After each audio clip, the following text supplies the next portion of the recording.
Nakauwi na rin ng bansa ang 47 pang Pilipino mula sa Lebanon.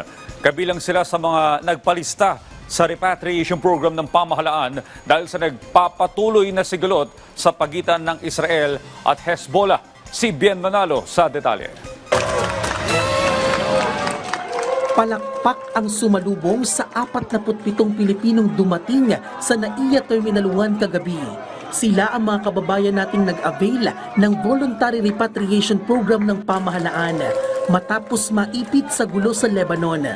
Sumalubong sa kanila ang mga tauhan ng Department of Migrant Workers, Overseas Workers Welfare Administration at iba pang ahensya ng gobyerno. 45 sa kanila ang overseas Filipino workers at 2 naman ang dependents.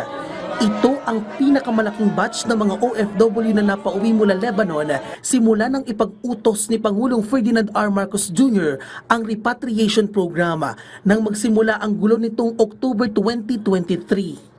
Hindi ho tumigil ang ating pag-offer ng free repatriation services and post-arrival assistance na pinag-utos ng ating mahal na Pangulo through a whole of government approach.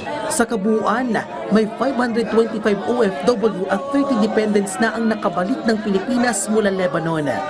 Makatatanggap ng 170,000 pesos na tulong pinansyal ang mga OFW. Bibigyan din sila ng iba't ibang pagsasanay gaya ng entrepreneurship, employment enhancement at skills enhancement training.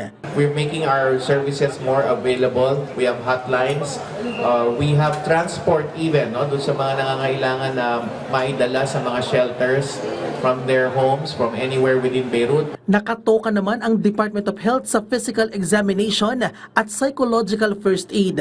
And we will provide them more hospitalization services kung kinakailangan even after they have gone home to their specific provinces. Sa tala ng DMW, aabot sa 364 na OFW mula Lebanon ang makakauwi sa Pilipinas ngayong buwan.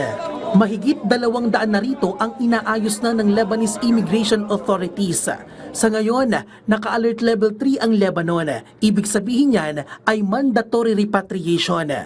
Bien Manalo para sa Pambansang TV sa Bagong Pilipinas.